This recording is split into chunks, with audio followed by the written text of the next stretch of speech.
After 8 years of marriage to Lucas, I still haven't been able to conceive. Because of this, I've always felt like a failure in my in-laws' eyes. Even though I hand over every penny of my monthly salary to my father-in-law and mother-in-law, I still have to live under their scrutiny. In my quest to conceive, I tried countless traditional Chinese herbal remedies. Just as I was eagerly awaiting pregnancy day and night, Lucas brought home a pregnant woman. Unaware of the situation, I thought she was an honored guest and prepared a table full of dishes to warmly welcome her. It wasn't until dinner that I found out this woman was carrying Lucas's child. My mother-in-law ordered me to take good care of her, to keep serving her until after the baby is born. I screamed at Lucas, "Why are you doing this to me? Why?" Lucas kept his head down, saying nothing. Mother-in-law pulled out the divorce papers and slammed them down in front of me with righteous indignation. "Ella, you're a barren hen, what right do you have to make such a fuss? Lila's carrying Lucas's child. If you can accept her, then serve her well. If you can't, sign the papers and leave. Stop making a spectacle of yourself here." I was furious. "You want me to wait on your mistress? No way. She'll never set foot in this house unless I divorce Lucas." "Then divorce him. Sign here." My mother-in-law shoved the divorce papers forward. "Sign now, and you can get out immediately. Our family has no use for a hen that doesn't lay eggs." I skimmed through the agreement and saw the words "Ella walks away with nothing," which really got my blood boiling. I can give up all the assets, but my 8 years' worth of salary must be returned to me in full. I work as an inspector at a garment factory, earning over 5,000 yuan a month plus year-end bonuses and various benefits. Over 8 years, I've accumulated more than 500,000 yuan. Since they're forcing me out, I must get my wages back. My in-laws chimed in unison, "No way." I angrily declared, "My salary belongs to me, you have no right to seize it. I have records showing I transferred over 580,000 yuan to you over 8 years. I don't demand full repayment, just return 400,000 yuan. The remaining 180,000 can be considered living expenses." "Ella, you dare ask us for 400,000? Mother-in-law slammed her hand on the table. "A hen that doesn't lay eggs, and you still have the nerve to demand money after the divorce? Where did you get the confidence and audacity?" After scolding me, my mother-in-law turned to Lucas and said, "Look at her, this is the woman you insisted on marrying back then. She couldn't even bear children, and now that we're divorced, she's demanding money from us. She's trying to drive us old folks to our graves." Lucas, who'd always been a quiet, unassuming guy, suddenly flipped the table over with a loud crash. "The money's gone, not a single penny left. Ella, let me tell you this, I stopped caring about this marriage a long time ago. If you want to divorce, go ahead. If you don't, forget it. It doesn't matter to me anymore. Because now, I have a child. What's the big deal? Ella's gotten so arrogant now, she won't even bother serving us anymore. Keeping her around is nothing but trouble." Mother-in-law said, shooting me a disdainful glare before pointing at the mistress's belly and telling Lucas, "Lila's carrying your child, don't you see how hard that is? You need to give her proper recognition." The mistress replied calmly, "I don't care about the title. As long as the 5,000 yuan keeps coming every month, anything goes. 5,000 yuan a month. That's my entire salary. So all the money I've been handing over to my mother-in-law each month has been going to the mistress to enjoy herself. I foolishly waited on that scumbag and his whole family, acting as their free babysitter for 8 whole years. I was such a complete fool. Back in school, I was class monitor and sports committee member, lively, cheerful, and full of spirit. Countless well-off male classmates pursued me, but I never gave them a second thought. Because of a love letter, I married Lucas. Knowing his family was struggling, I didn't even ask for a dowry. Every piece of furniture in our home came from my parents' dowry. I never imagined that by marrying into debt, I'd face such betrayal. The more I think about it, the angrier I get. I rushed into the bedroom and blasted a voice message to my classmates' group chat. Hey everyone, sorry to bother you, but I need to tell you something. Lucas has been cheating on me with another woman, he got her pregnant. Now he's using the excuse that I can't have kids to force me out with nothing. I've decided to sue Lucas for adultery during our marriage and get back my 8 years' worth of wages. If anyone knows a lawyer, please recommend one. Also, I'm planning to move out immediately. If anyone has time, come help me out. With that, she casually sent her location. Not long after, a male classmate in a white lab coat video called me. Ella, are you really getting divorced? Before I could respond, Lucas kicked the door open. He immediately slapped me across the face. You ugly hag. What were you thinking sending that message to our class group? Trying to ruin my reputation? You've already done it, so why worry about others finding out? I retorted, slapping him across the face without hesitation. This was the last straw for Lucas's parents, who rushed into the bedroom, one grabbing my hair and scratching my face with her nails, the other slapping me while hurling a torrent of profanities. The male classmate on the video call couldn't stand it anymore and bellowed, Lucas, stop it. All of you, stop it. My in-laws both turned to look at the phone. Asher? Mind your own damn business. Lucas slammed the video call shut, his face twisted in rage as he pointed at me. Spill it, when did you start hooking up with him? I barely know him. I blurted out the truth. Not telling me, huh? Lucas yanked off his belt and advanced toward me, fury boiling over. Mother-in-law gritted her teeth and shouted, beat her. Beat her hard. A hen that can't lay eggs, yet dares to cause trouble in our home. She hasn't even divorced yet and is already flirting with other men. What would happen after the divorce? Beat her. Beat her to death.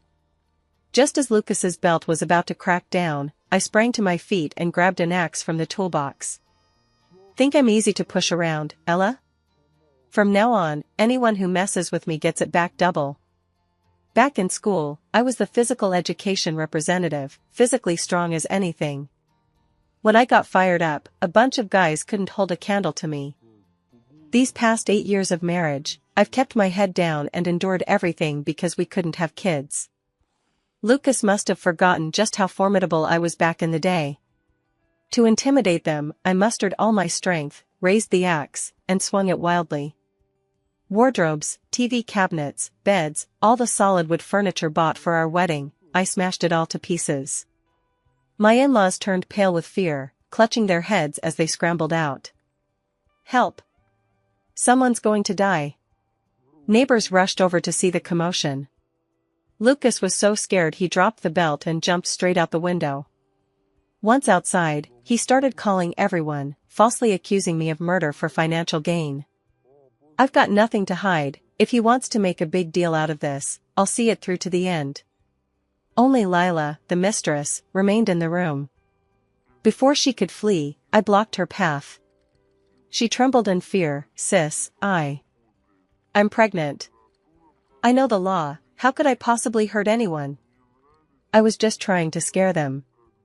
I brandished the axe, looking like a demon incarnate. Spill it, how many months along is the baby? When did you two get together? Almost 7 months. We've been together over half a year. Lila stammered. Well, you're quite the piece of work. I snapped. I felt a bit resentful.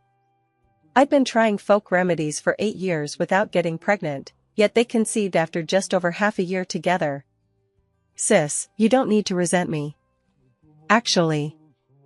Lila glanced toward the doorway and whispered, actually, this child isn't Lucas's, it's my ex-boyfriend's. But my ex-boyfriend died in an accident. I couldn't bring myself to terminate the pregnancy, and I didn't want the child to grow up without a father. So I had to find another man, to take the fall. Oh? That's quite the bombshell. The mistress continued, Sis, I don't love Lucas. Being with him was just a temporary fix. We're both unlucky souls, just like you. Let me off the hook.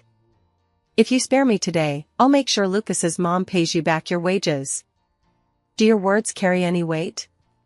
I stared at her coldly. Lila nodded repeatedly.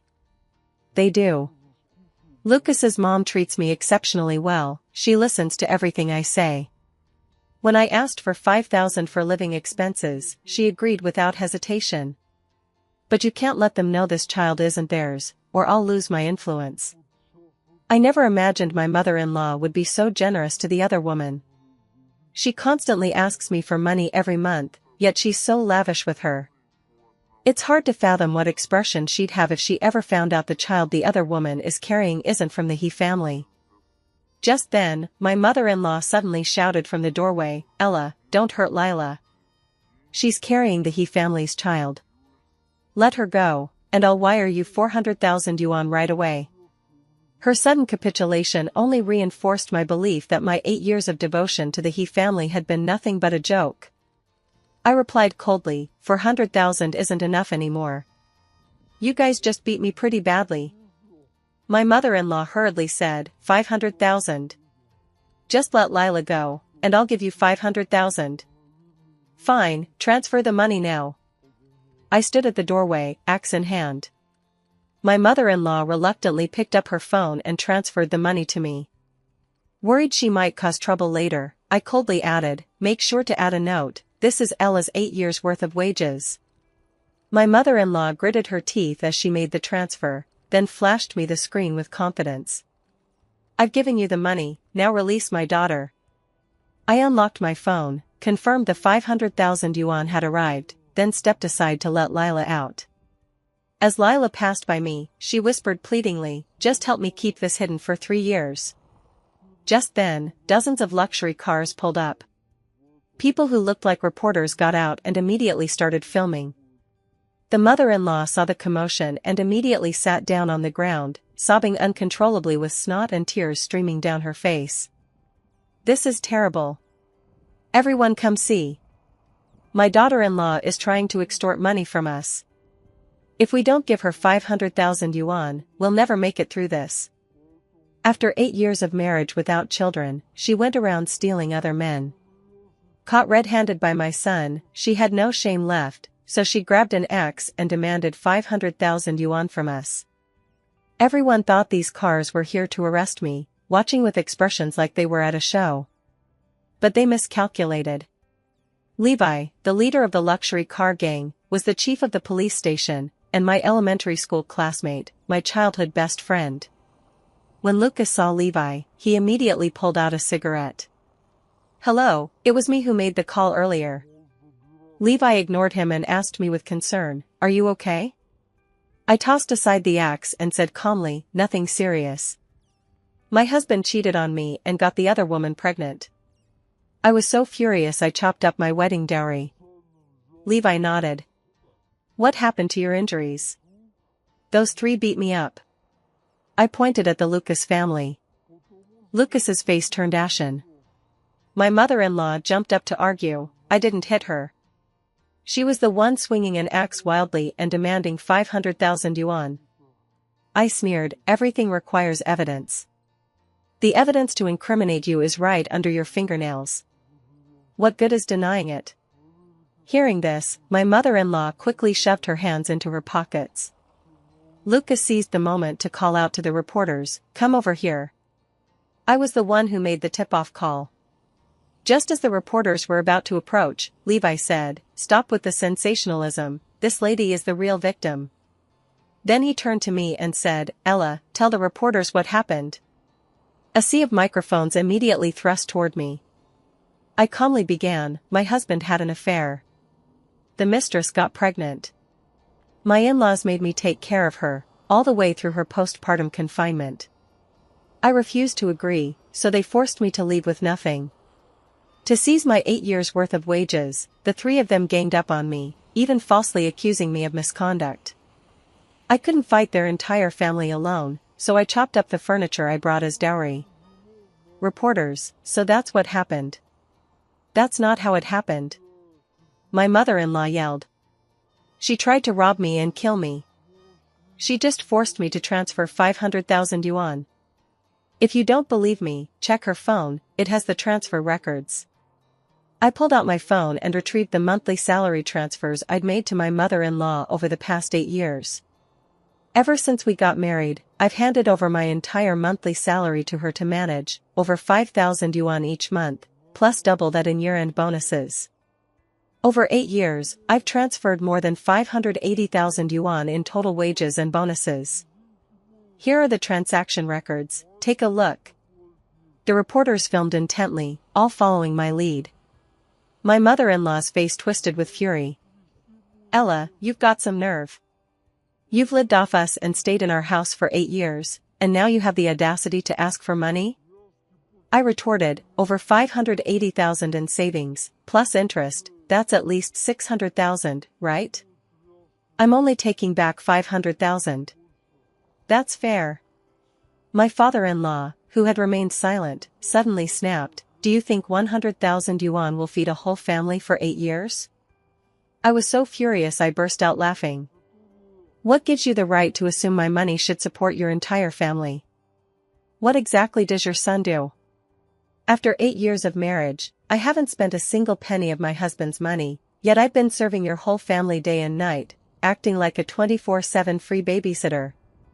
When it comes to being a nanny, someone like me who handles all the housework, cooks all 3 meals, and tends to the elderly day and night, the going rate in the labor market starts at 5 or 6,000 yuan, right? I've worked for your family for 8 years straight. Have you ever paid me a single penny in wages? My father-in-law was instantly speechless. Mother-in-law pointed her finger right at my nose. Who told you to be so useless you can't even have kids? Since you can't bear children, you owe our family. You should compensate us more. Strictly speaking, you've wasted 8 years of my son's youth.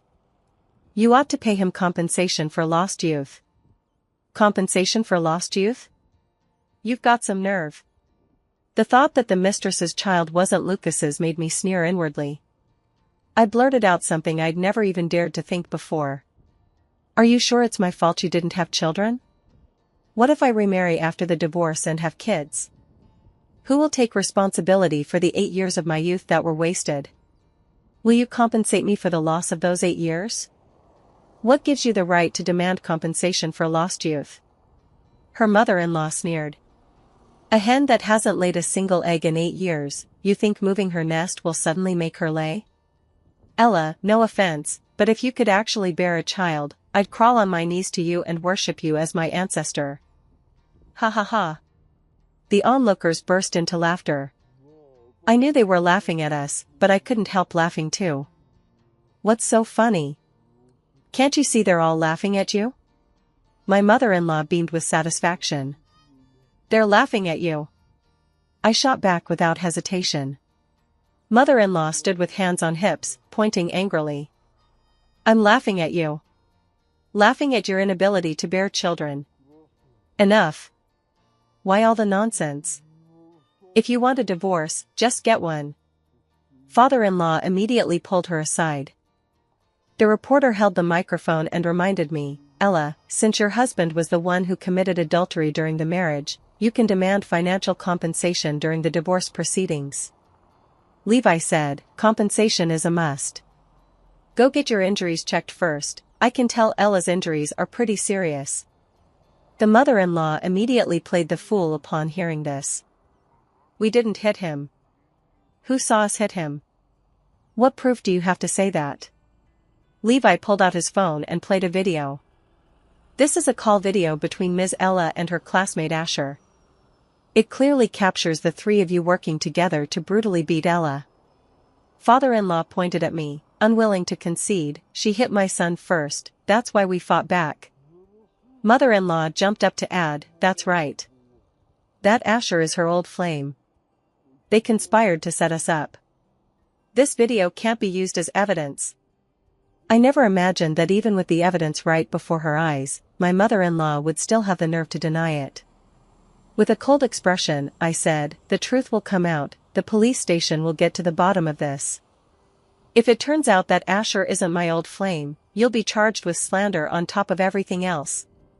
He said, turning to Lucas, Mr. He, in 8 years of marriage, I haven't had a single day of peace. Not only did you cheat on me, But your entire family ganged up on me, slandering me. But I, Ella, am no pushover. From this moment on, I'll use the law as my weapon against you. You three better watch out. Reporter A, Chief, how long is the typical sentence for bigamy? Levi, under 2 years. Reporter B, and for defamation? Levi, under 3 years. Reporter C, what about assault resulting in disfigurement? Levi, minor injuries, under 3 years. Serious injuries, under 10 years. Multiple offenses are punished cumulatively, the sentence is harsher. After speaking, Levi turned to me. Ms. Ella, I recommend you have Asher examine your injuries. He's thorough and meticulous in his work. I nodded. All right. The reporters unanimously pledged to continue their coverage until justice prevails over evil. Hearing this, my in-laws were so frightened they dared not utter a word. Lucas conceded defeat, pleading pitifully with me, Ella, a day as husband and wife creates 100 days of affection. For the sake of our 8 years together, please spare our family. My parents are both elderly and can't handle any more upheaval. You've always been kind, how could you bear to put them through this? I can't bear to do this, but the law is unforgiving. I pushed Lucas away. Sorry, I'm feeling dizzy. I need to get examined for injuries. Ms. Ella, your situation probably requires hospitalization. Start packing your personal belongings. Levi gestured toward the row of luxury cars behind him. They're all from moving companies. If you need anything transported, just give them the word. No sooner had the words left his mouth than all the car doors swung open simultaneously. One by one, pairs of long legs stepped out with grace, each man impeccably dressed in a suit. Moving company? Yeah, right. What moving company uses sedans for relocations? And suits and ties? Probably all Levi's buddies. No need for their help, I don't have much. I dashed into the bedroom and stuffed a change of clothes into my bag. By the time I emerged, Levi had already opened his car door. I slid in without hesitation. Lucas clung to the doorframe and protested, Ella, your injuries aren't serious, there's no need for a medical exam. I snorted. My face is ruined, you call that not serious? Plus, I'm dizzy and my head's buzzing. Without a medical exam, who knows how bad it really is? Lucas's legs trembled with panic. Ella, let's settle this privately. Name your price, just tell me the number, and I'll wire the money right away. Before I could say anything, Levi piped up, what's money anyway? People live to prove themselves. Ella, remember William, the vice-class monitor who used to chase after you? He's a top-tier lawyer now, killing it in court. Really? I fumbled for my phone. Give me his number. Now I'm brimming with confidence. The police station chief, the hospital director, and the top-tier lawyer, they're all my old classmates, and they're all on my side. What do I have to fear? Lucas saw this clearly and immediately yanked open the car door, dropping to his knees. Ella, I know I was wrong, just let me off the hook. Lila's carrying my child. If you send us both to jail, what about Lila? What about the baby? You can't be so heartless. Levi glanced at Lila nearby and frowned. Lucas, is that the woman you cheated with? Lucas flushed bright red and stammered awkwardly, yes. Things have already come to this, and I don't want to explain any further. Levi, what gives you the right to explain? Who has time to listen to your excuses? Get lost. I'm closing the door, I'm taking Ella to get checked out. Don't get her checked out. Let's settle this privately. Lucas clung to the car door. Ella's parents-in-law seized the moment to step forward and plead softly. Ella, we've lived together for 8 years after all, there's some affection there. You can't be so heartless toward us. Ella, let us compensate you for your financial loss. Just tell us how much it'll take to make you feel better. At that moment, Mistress Lila also came forward, clutching her stomach. Sis, let's settle this privately. Lucas has $600,000 in his account, I'll make him give it all to you. Lucas shot Lila a surprised look but said nothing. 600,000? My heart skipped a beat. My salary over 8 years only amounts to 500,000 yuan. I never imagined Lucas had stashed away so much money behind my back. Even as his legitimate wife, I knew nothing about it, yet the mistress was fully aware. She certainly knows how to play the game. Levi said, Ella, if they're genuinely willing to compensate you with 600,000, I suggest settling this privately. But once you get the money, it's best to divorce immediately, no dragging it out. I nodded and told Lucas, transfer the money. As soon as the 600,000 hits the account, we head straight to the Civil Affairs Bureau. Lucas reluctantly paid the money, then gathered all the documents and went with me to file for divorce. No sooner had he received the divorce certificate than he got married to Lila. Talk about seamless. After my divorce, I had 1.1 million yuan in savings. Taking advantage of the sharp drop in housing prices, I bought a decent second-hand home and brought my parents to live nearby to care for them. When my parents learned of my divorce, they sighed for 3 days straight. By the 4th day, they'd already started scrambling to set me up on blind dates. When I reluctantly agreed to go on one, Levi showed up with Asher and William in tow. Ella, I thought you wanted some time to cool off. Since you've decided to remarry, why not give an old classmate a chance? You guys are still single? I couldn't quite believe it. All 3 of them were outstanding in their own right. Any one of them would be so much better than Lucas. It's a shame I was blind back then and couldn't see how great they were. Levi sighed. I've missed my chance. I got married 2 years ago, an arranged marriage. If I'd known you'd get divorced, I would have waited 2 years for you. William gave a wry smile. Ella, you've caused quite a stir. Back then, I was head over heels chasing after you, but you went and married Lucas. Now my child is 2, and you're divorcing Lucas. If I'd known it would turn out like this, I would have waited a few more years to get married. Asher said with deep emotion, Ella, I've been waiting for you. I looked skeptical. I'm not lying to you. I'll show you the proof. Asher said, handing me a thick diary. I opened the diary and found it filled entirely with entries about me. The first half chronicled my school days in detail, while the latter half was filled with Asher's longing for me. His penmanship was exceptionally elegant, fluid and graceful, with firm strokes that radiated genuine emotion. Reading it made my face flush and my blood boil. This handwriting, it looks just like Lucas's. Thinking back to how I married Lucas because of a love letter, I couldn't help but feel a pang of sadness. That year we graduated, Lucas wrote me a heartfelt letter, his handwriting bold and powerful, his words sincere and passionate. Because of that letter, my teenage heart was completely swept off its feet. I was captivated by his talent and admired his handwriting, so even though his family was struggling and couldn't afford a dowry, I willingly married him. Who would have thought that now? Sigh. Asher listened to my musings, then suddenly grabbed my hand with excitement. So you chose to marry Lucas because of that love letter? I quickly pulled my hand away. Yes.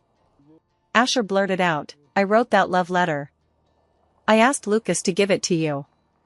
But he told me you threw it away. Said you didn't like sappy stuff and advised me to give up on you sooner rather than later. You wrote the love letter? I scrutinized Asher's handwriting. It did bear a striking resemblance to the letter from back then. After we married, I repeatedly asked Lucas to write me love letters, but he always found excuses to avoid it. It suddenly dawned on me. Lucas had deceived me, for 8 whole years. I did write it, and I've got proof to show you. Just you wait. Asher exclaimed before dashing out. He retrieved an old shoebox from his car and thrust it excitedly toward me. Opening it revealed a thick stack of envelopes. Ella, look, these are all the love letters I wrote for you. I planned to send you one each day until I won your heart, but Lucas said you didn't like them, so I never gave them to you. I picked up an envelope, opened it, and sure enough, there was that familiar handwriting. Not just the font, the phrases, symbols, even the stationery, Everything was identical to that love letter from years ago. So I married the wrong person? The one I truly wanted to marry was Asher. Asher asked me with tears in his eyes, Ella, if you had known back then that I was the one who wrote that love letter, would you have married me? Yes. I nodded decisively. I always thought Lucas wrote that letter. Saying this, I opened my phone's photo album. This is that love letter from back then. I cherished it so much that I photographed it and saved it on my phone. Whenever I feel down, I pull it out to look at it. Reading these words reaffirms my belief in life and confirms that the person who wrote it truly loved me. Only, all these years, I always thought the letter was from Lucas. At this point, I apologized deeply. I'm so sorry, Asher. I was so foolish back then. Asher embraced me passionately. It's okay. There's still time for everything. But I've been married. You've always been single. I'm not worthy of you. I said, filled with shame. What kind of talk is that? Everyone is equal. How can there be such a thing as worthy or unworthy? Asher grabbed my hand. Now that the truth is out, let's not waste our youth. Let's go get married. But I can't bear children. Your parents won't accept me. I can't be a burden to you. The thought of how my former in-laws treated me filled me with dread. Asher, who says you can't have kids? Don't forget, you were the sports committee member back in the day. With your physical condition, how could you not be able to have children? Me? Asher, even if you really have a problem, I can cure you. Don't forget I'm a doctor. What if it can't be cured? The memory of my last marriage still made me shudder. It absolutely can be cured. You have to trust my medical skills. Asher said. Levi urged, Ella, stop dithering. Asher has waited all these years for you as a person, not just to bear his child. He's giving you his whole heart. You can't keep putting him off. William also urged her, Ella, to be honest, Asher was also pressured by his parents to go on this blind date. His parents aren't picky at all about finding a daughter-in-law, they'd even accept someone divorced with kids. Your situation is even less of an issue. Go get married with him already. Levi, right, hurry up and go get your marriage license. We'll bring both sets of parents over, have lunch together, and discuss the wedding plans while we're at it. Before I could even respond, Asher had already pulled me into the car. After obtaining the marriage certificate, the four elders were overjoyed. Over the course of a meal, they finalized the wedding date and arrangements. Although this is my second marriage, Asher is a first-time groom and the director of a top-tier hospital, so naturally, the wedding will be nothing short of spectacular. The entire scene was grand and lively, describing it as earth-shattering wouldn't be an exaggeration. Not long after the wedding, I became pregnant. As it turned out, the one who truly couldn't have children was Lucas. At 3 months pregnant, I went to the hospital for my prenatal checkup. Lucas's new wife, Lila, was in labor at the time and gave birth to a boy. The He family was overjoyed. Lucas's mother handed out candies to everyone she saw, eager to share the news with the whole world. As the wedding candies were about to be handed to me, Lucas's mother suddenly withdrew her hand. What are you doing here at the hospital? Still undergoing treatment for your infertility? Mom, cut it out, don't rub salt in the wound. Lucas grabbed a handful of wedding candies and shoved them into my hand, smirking triumphantly. Lila gave me a son, here, have some wedding candy. Sorry, I don't eat sweets. I quickly pushed the candies back into his hand. Just then, morning sickness hit me, and I nearly threw up from the nausea. Asher immediately shielded me, warning Lucas, stay away from my wife. She's pregnant now, her body's delicate. Pregnant? She's pregnant? How could that be? Lucas looked utterly incredulous. Why not? My wife is perfectly healthy and has no issues whatsoever. You, on the other hand, should get yourself checked out. Asher retorted bluntly. Lucas's face darkened considerably. Lucas's mother declared, what's there to check? It's unnecessary, my daughter-in-law has already given birth. But your woman there, who knows if she's really pregnant or faking it? That nausea and vomiting could just be stomach trouble. She hasn't laid a single egg in 8 years, and now she's supposed to start laying just because we moved her nest? It's a complete joke. Asher said bluntly, your daughter-in-law having a baby only proves she's healthy. As for your son's condition, I still suggest you get him checked yourself. Alright, I won't keep you chatting. I need to take my wife to her prenatal appointment. After saying that, Asher quickly wrapped his arms around me and pulled me away. What prenatal checkup? What a charade.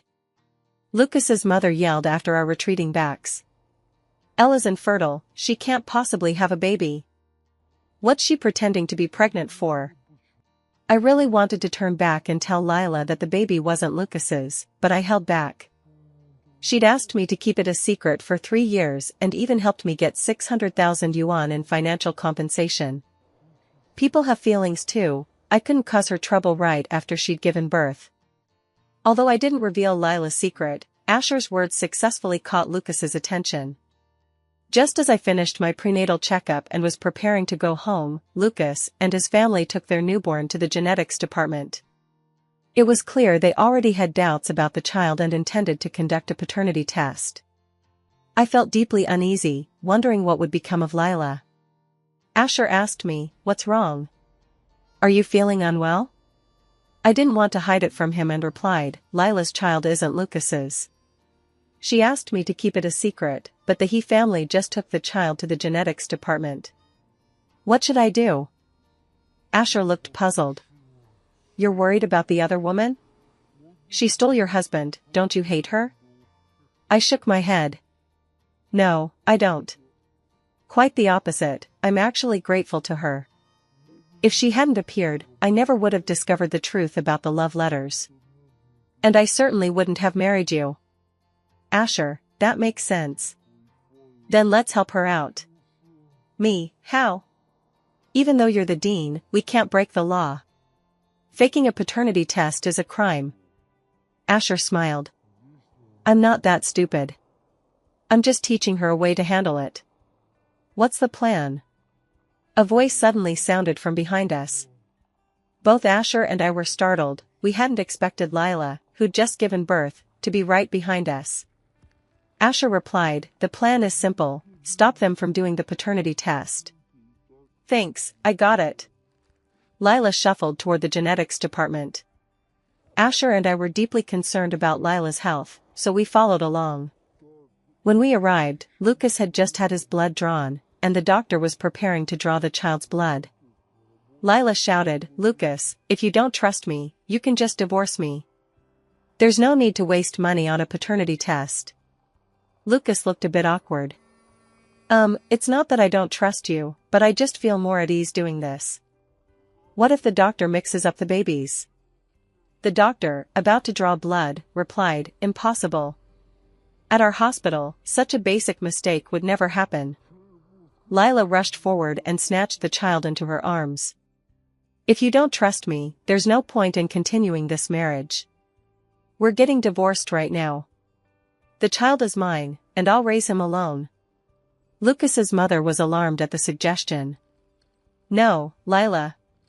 We won't do the paternity test. You just gave birth and are still weak. Go back to your room and rest." Lucas refused to give in. "We've already paid for the paternity test. Just give me a blood sample, Lila. I promise you, if the results prove the child is mine, I'll do whatever you say from now on. I'll treat you even better." Lila was at a loss for words and turned to us for help. Asher immediately stepped forward, deliberately provoking Lucas. "Hey, old pal, what's your deal? Why suddenly get a paternity test? Did you get a physical? Got fertility issues? You're the one with issues." Lucas snapped back. I walked over to Asher and said deliberately, "Honey, once I have the baby, are you going to rush over with the kid to do a paternity test? How could I do something so pathetic? That'd just make me a laughingstock." Asher gazed at me with affection. "Since I married you, I'll trust you unconditionally. Even if the child isn't biologically mine, I'll raise it as my own. Why bother with a paternity test? That'd just hurt our feelings. Honey, you're so wonderful, marrying you was totally worth it. I said, deeply touched. Not just you, honey, your parents are amazing too. They made all these delicious nutritious meals for you when they found out you were pregnant. Asher swept me up in a princess carry. Let's go home and eat those nutritious meals. I nestled into his embrace, utterly blissful. After this public display of affection, I'd successfully goaded Lucas and the others. Lucas's mother said, "No need for the test. Son, take Lila back to the ward to rest. I'll head home right now and make her a nutritious meal." Lucas quickly picked up Lila and took her and the baby back to the ward. As for what happened between them later, I have no idea. After 9 months of pregnancy, I endured immense hardship and came to deeply understand the challenges of being a woman. Only after the children were born did I learn I had been carrying quadruplets, 2 boys and 2 girls. Asher and the 4 elders had known all along, but they never told me the truth, waiting to surprise me. I was genuinely surprised. Each of the 4 children was more adorable than the last, and with all 4 elders pitching in, the kids were well taken care of. At Asher's suggestion, I started a video channel and began uploading short clips of the quadruplets every day. Before long, my channel went viral, with countless people liking and commenting. Many baby product retailers also reached out, asking my children to star in their commercials. After rigorously screening products with Asher and carefully selecting high-quality items for collaboration, the account generated over $1 million in revenue in just half a month. We struck while the iron was hot and launched livestream shopping. The kids barely had to show their faces before fans started showering gifts like crazy. Not to mention the sales commissions, money poured into our bank accounts like a river, gushing in nonstop. Having tasted the sweetness of traffic, my parents and in-laws all registered their own accounts. Names like quadruplet grandpa, quadruplet grandfather. They followed our lead and quickly amassed millions of followers. In just 1 year, our family moved into a mansion worth hundreds of millions. 3 years later. One day, the quadruplets wanted to go grocery shopping, so I accompanied them along with the 4 elders. For safety's sake, I assigned 2 bodyguards to each child. As the saying goes, you never know where you'll run into your enemies, and that's exactly what happened. In the produce section, I spotted Lucas, pushing his mother around the supermarket in her wheelchair.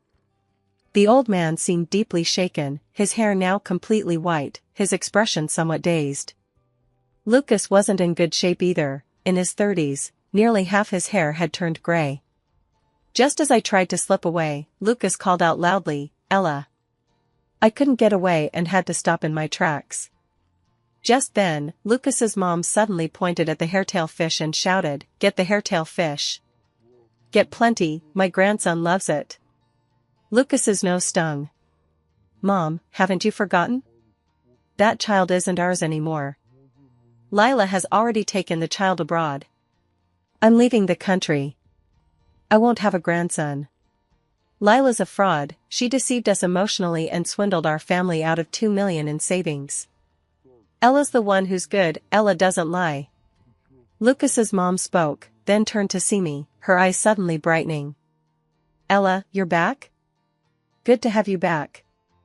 Come on, remarry my son. I don't mind if you can't have children, and I won't ask you to hand over your paycheck. Just don't deceive my son." I replied coldly, "Sorry, I'm already married, and I'm quite fertile, I had quadruplets." Just then, the 4 little bundles of joy came running over, each calling out "Mommy," in their loud, clear voices. 4 in one clutch? 4. Lucas's mom's eyes were filled with envy. How is that even possible? It's clearly a hen that doesn't lay eggs, how could it possibly have 4 in one clutch?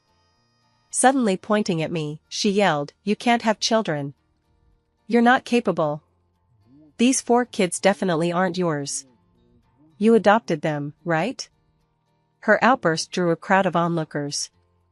The bodyguards immediately shielded me and the child. My parents and in-laws were furious, warning Lucas's mother not to make unfounded accusations. Lucas said, "Mom, don't go saying things like that. You'll get into trouble. Ella's a huge internet celebrity now. I'm not saying anything out of line. She can't have children naturally. Those 4 kids couldn't possibly be hers. If anyone doesn't believe me, just have her and the children take a paternity test." Many people started pointing fingers at me.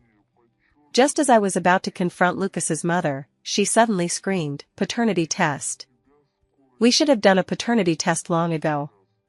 Then we wouldn't have been deceived by Lila. That big liar Lila, I'll kill her." "Mom, calm down, Mom." Lucas kept shaking his mother. Lucas's mom looked possessed, her face twisted in fury as she snarled, "Not only Lila must die, but Ella too. That bitch Ella is a liar. She's perfectly capable of bearing children, yet she refuses to give us any, only bearing children for other men. 4 in total. She's deliberately trying to make me furious." As she spoke, Lucas's mother suddenly sprang up from her wheelchair and lunged at me, clawing wildly. "Ella, I'll wring your neck, you liar. Stop." A bodyguard reacted swiftly, grabbing Lucas's mother before she could reach me. I yelled angrily, "Lucas, can you control your mother?" Lucas quickly pulled out a syringe and gave his mother an injection. The practiced ease of his movements made it clear this wasn't his first time administering a shot. After the injection, Lucas's mother soon slipped into a deep sleep. Lucas lifted her into the wheelchair and said sadly, "Ella, my mom didn't mean it. She's sick, and her mind comes and goes. Don't hold it against her." I didn't want to deal with him anymore and walked straight to the 4 elders. "Dad, Mom, let's go home." The 4 elders quickly took 1 child each, while the bodyguards prepared to depart. "Ella, wait." Lucas called out to me. "I need to talk." "Speak." I replied, my face cold. Lucas stepped in front of me. "I was deceived by Lila. The child she gave birth to wasn't mine, it was her ex-boyfriend's. But she never told me the truth until half a year ago. She even took our family's 2 million yuan savings with her. My mother couldn't handle the shock, she fell ill from grief. My father, he just couldn't catch his breath anymore. He passed away." "What?" The news left my head spinning. Lucas's dad was only in his 50s, always in great health. How could he just pass away like that? I didn't know what to say, so I could only tell Lucas to take it easy and accept the loss. Lucas's eyes were red. "Ella, I have a question for you, and you have to tell me the truth." "Me, what is it?" "Lucas, did you know all along that Lila's child isn't biologically mine?" "Yes," I replied. Lucas's eyes suddenly turned cold. "Then why didn't you tell me? We've been together for 8 years, after all. If you'd told me sooner, our whole family wouldn't have been deceived by her. My mom wouldn't have gotten so upset she fell ill, and my dad wouldn't have been driven to his death." I was utterly flabbergasted. "Lucas, are you blaming me? Divorcing me to marry Lila was your own decision." Lucas glared at her. "It was my own decision. But you knew Lila's child wasn't mine and didn't tell me the truth. Were you deliberately hiding it, waiting to see our family make fools of ourselves?" When it comes to intentional concealment, I can't help but blush. When Lucas wanted to do a paternity test, Asher and I feared Lila, who had just given birth, would be abandoned, so we helped her stop the test. It was indeed intentional concealment. But who could have known things would escalate to this point? Out of guilt, I pulled a check from my bag, wrote in $2 million, and handed it to Lucas. "I'm sorry. I had no idea Lila would do this. I'll cover your 2 million loss." Lucas took the check with trembling hands. He didn't thank me, as if he thought it was my duty. I sighed and turned to leave. Just as I lifted 1 foot, Lucas suddenly lost his temper and shouted, "What about my dad's life?" "What do you mean?" I stared at him wide-eyed. He couldn't possibly be asking me to pay with my life for his father's, could he? Lucas said, "My dad's dead, a human life. Don't you feel any guilt?" I pointed at the check. "Didn't I give you 2 million? 2 million. Lucas snorted. "When we got divorced, I had only 600,000 in savings. I gave it all to you. And you? You rake in millions daily from your live streams, feast on delicacies, live in a billion-dollar mansion, and have more money than you can spend. Yet you hand me a measly $2 million check? Are you trying to bribe a beggar?" I never imagined Lucas could be so heartless. If I'd known he'd say that, I wouldn't have given him 2 million just now. The area was packed with onlookers, countless cameras recording me, and some people even started live streaming. A sense of unease began to stir within me, fearing my influencer career might come to an abrupt end. My parents and in-laws all urged me to leave immediately. I knew this was no place to linger, so I turned and walked away. Lucas shouted, "That 600,000 back then was everything I had. You're worth at least 100 billion now, right? I'm not asking for all of it, just 1,000th of your fortune. That's not unreasonable, is it? You want me to give you 100 million for free?" I instantly boiled over with rage.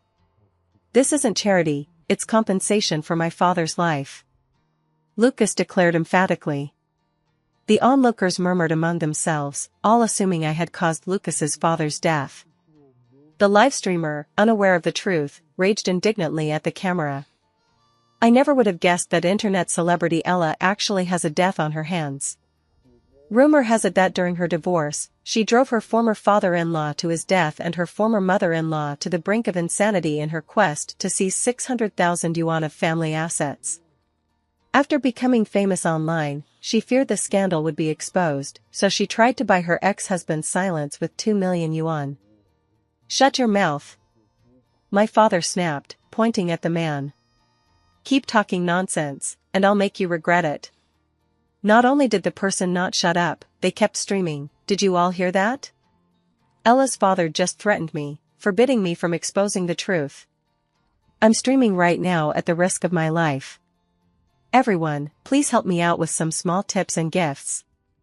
This sent all the live streamers at the scene into a frenzy.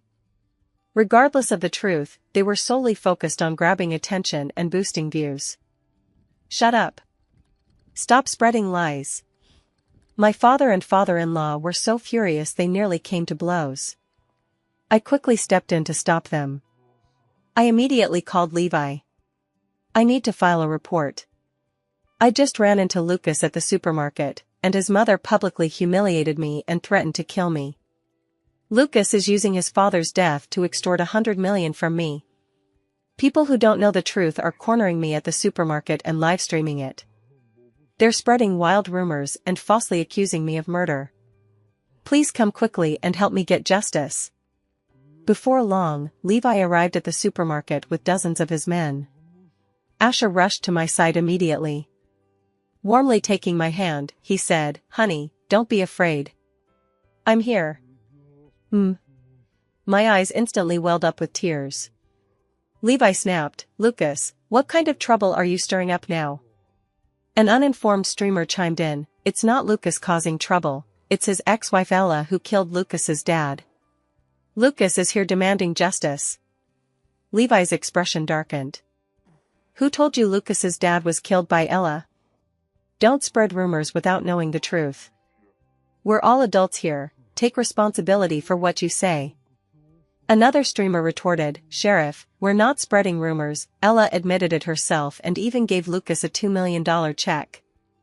We all saw it with our own eyes." Levi and Asher stared at me in disbelief. "You gave Lucas money?" I quickly explained, "I knew Lila's child wasn't Lucas's when I got divorced, but I didn't tell Lucas. Who would have thought that now, Lila has taken the child abroad and even taken Lucas's 2 million savings with her." Lucas's dad was furious over this incident. Lucas blamed himself for not telling the truth sooner, and out of guilt, he gave him a check for 2 million. Levi sighed in exasperation and muttered one word, "Stupid." Asher said, "Silly wife, Lila was the woman Lucas chose himself. Giving up the paternity test was also Lucas's own decision. Even if his father really did die of grief, it's not your fault. You don't need to feel guilty. Forget it, it's given, so it's given. Just think of it as charity. I nodded, my eyes blurring with tears of emotion. Asher was endlessly patient with me, offering unconditional support no matter what I did. Just then, Lila suddenly pushed her way through the crowd. Fuming with indignation, she declared, "Charity? Why bother with charity for people like that? Lucas is a total jerk. Not only is he infertile, but he also abuses his wife, mistreats his children, and indulges in every vice imaginable. His father died of anger because he gambled away the house, it had nothing to do with anyone else." Lucas's face was flushed with rage. "You've got some nerve saying that. That child isn't mine, why should I be kind to it? You hid the truth and married me, why shouldn't I hit you? You've made me a cuckold, why shouldn't I seek other women? Before marrying you, I was an upright gentleman. All these vices I picked up, you forced my hand." Lila, oh, come on. What kind of noble gentleman are you? If you were one, would you have forged Asher's love letters as your own and deceived Ella for 8 years? Would you have abandoned her to marry me just because she couldn't have children? Yes, that's right, the child I gave birth to isn't yours. But I was already pregnant before we got married. The child's biological father died in an accident, and this child is his only heir. I have to keep him. I was wrong to marry you while hiding the truth. If you won't accept this child, you can divorce me. But why are you hitting me and the baby? What have we ever done to you?" Lucas said, "This has nothing to do with whether you owe me or not. I can't just let someone else raise my son for free." Lila said, "If you don't want to raise someone else's son, then go get treatment. Cure your infertility, and you'll have your own biological child. Why should you punish others for your own mistake? You have no right to do that." These remarks set off a flurry of gossip among the onlookers, with all sorts of nasty comments flying around. Lucas was mortified, wishing he could just disappear into a hole in the ground. Lila walked toward me. "Sis, Lucas's dad's death had nothing to do with you. You don't need to feel guilty. There's no need to give him $2 million. Just take back that check right now. As for the $2 million I took, it was mine to begin with. My ex-boyfriend's parents gave it to me. It has absolutely nothing to do with Lucas." Lucas pointed at Lila and yelled, "You damn woman, what nonsense are you spouting? Don't you understand matrimonial law? Any income earned after marriage is joint property. That $2 million came after we got married, it's not just yours. You have no right to take it all." Lila was furious.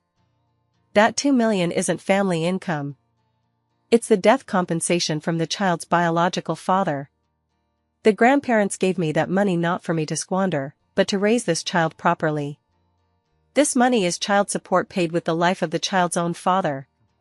At this point, Lila was in tears. "Ever since your parents learned about the child's origins, they've treated both me and the child with disdain. They've been making veiled criticisms day in and day out, hurling verbal barbs at every turn. And you, as my husband, not only refused to stand up for me, but instead beat and berate both me and our child. How dare you have the nerve to keep the child support that his biological father paid for with his life, treating us this way? You gambled away your house, driving your father to his grave and your mother to the brink of insanity. Yet you dare to pin the blame on me? You even approached your ex-wife, whom you divorced 3 years ago, demanding financial compensation, asking outright for $100 million. How can you possibly have the nerve?" Lucas argued, his face flushed. "Why should I feel embarrassed? When I divorced Ella, my mom gave her 500,000 yuan, and I personally handed over all my savings, 600,000 yuan. Now that I'm struggling, shouldn't she help out since she's so wealthy?" Lila snorted. "How dare you say that? That 500,000 yuan is Ella's salary from 8 years at the garment factory. In 8 years of marriage, you never spent a single cent of her wages, you just hoarded her paycheck month after month. Now that you want a divorce, of course she's taking that money back. And as for that 600,000, did you genuinely want to give it to Ella? The three of you ganged up on Ella, beat her up, and then, scared of getting caught, tried to buy your way out of it with money. Ella married you 8 years ago, worked herself to the bone without complaint, and in the end, you callously abandoned her. After treating her like this, you still have the nerve to extort 100 million from her? You're so desperate for money you've lost your mind. Lila gasped for breath, hands on her hips. Forget it. Trying to reason with someone as twisted as you is pointless. I came back for one reason, to file for divorce. And while I'm at it, I'm suing you for domestic violence and child abuse. You piece of trash, just wait till you're behind bars. After Lila's righteous outcry, public opinion swiftly shifted. Everyone lambasted Lucas for being a coward and expressed outrage over what Lila and I had endured. Levi stepped forward with a stern expression and told Lucas, "Your actions constitute extortion. Return that check immediately." Lucas finally faced reality. Not only did he return the check to me, but he also knelt before Lila.